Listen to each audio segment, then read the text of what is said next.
Tapos basahin mo ulit. Wala. Kaya alam mo, Tito Mel, na yun nga, yun ang story na. Yun.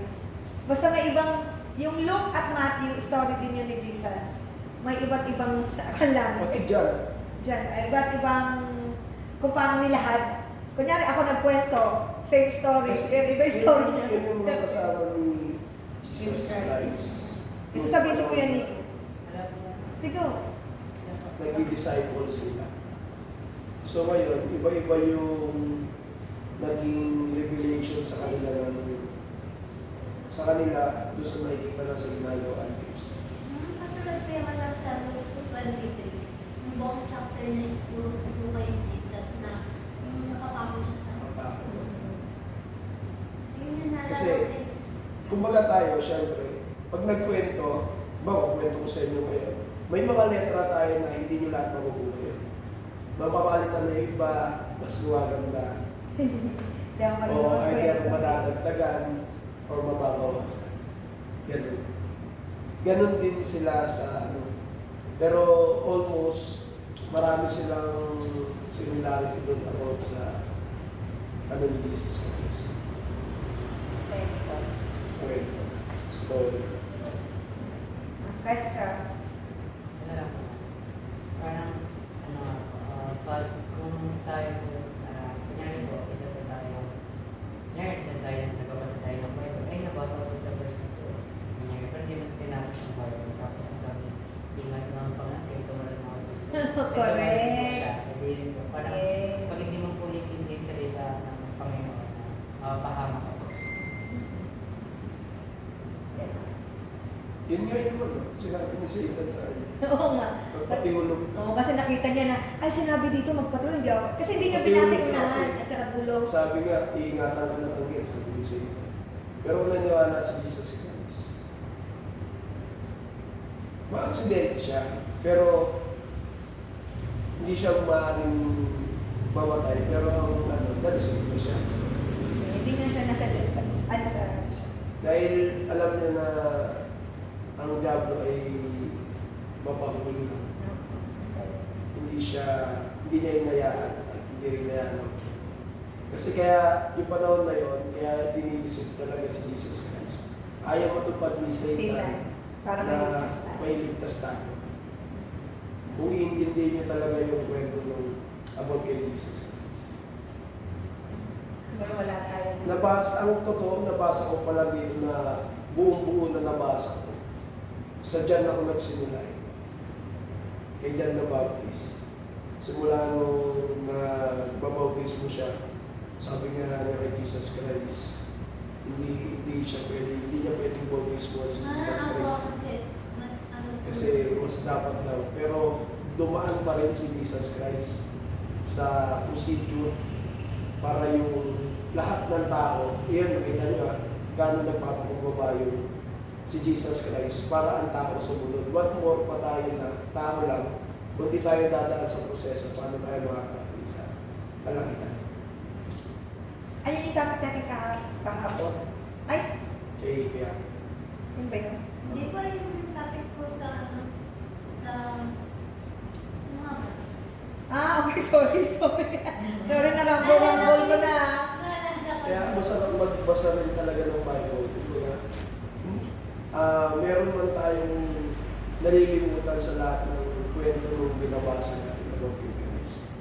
Bigla mo na lang may isip, ay, oo nga, tama na pala. Diba? Ikunti mo si Jesus Christ, bilang mismo, mamamagitan ng buhay. Alam niyo yung promised land? Ano yung promised land? Starts with the letter C. Yung kay Abraham. Kay Moses. Yes, Kanaan. Okay. Nasaan naman tayo sa topic? Kanaan. Tama. Bakit sinabing promised land yun? Kasi nandun na tayo. Alam niyo binabasa natin Genesis? Opo. Diba? Bakit kaya? Bakit may sinabing promised land? Natatandaan niyo yung kwento na Promised land is Israel. Kanaan. Di ba si Abraham? Sino yung anak niya? Isaac. Okay. Sino naging anak ni Isaac? Job. Job and Ismael. Very good. Ismael pa na. Ano na nalaman? Anak ko na mo isa si Ismael. Di ba ito daw po anak? Ismael? Kasi yun lang po, tapos pangalawa si isa. Kaysa Ano kasi, may doble-doble character. yung Like si Job na yung sinasabi na anak ni Isaac, hindi siya yung Job na Ano, Joe? hindi siya si Job. Eh, ba't si O? O kaya nga, Ulit. nandito siya. Sino yung kambal ni, ano, Jacob? Isa. Ay, si Esau. Esau. Si Ismael yung asawa niya ay anak ni, Yun yung sinasabi niya. Oo. oo, yung sa kanyang katulong. Ayun. Si Esau. Ayan. Esau, si Jacob. Ayan. Si Jacob, sino yung mga anak niya? Di ba, nandoon sila sa bayan ng Israel. Ha? Tapos, dahil, tandaan niya, nasa line tayo ni Jacob. Dahil, bakit napunta sa Egypt si na Jacob? Dahil, Ay, sila Jacob po? oo. Kasi po, di ba, inano niyo po yung ano ni Esau? Hindi, si Jacob. Si Jacob, okay na yun. Okay na tayo kay Esau. Bakit napunta sa Egypt si Jacob? Ah, ako Kasi- po kayo, ano, kasi. Oo nga, bakit? Kasi, tagbuto. Opo. Tapos sabi ng parao, sige, yayain mo na yung pamilya mo. Di ba malaki ang kansa na Jacob? So, doon sila nanirahan sa Egypt. Lumaki ng lumaki ng lumaki. So, yung bayan ng Kanaan, wala na sila doon. So, yung mga Hebrew nasa Egypto na. Kaya sinabing promise na, kasi kailangan na bumalik doon. Kasi, yun na, pinaparusahan sila doon. Yung sabi, okay. So pag nasa promise lang tayo, ito yung mga pag-usap. Promise.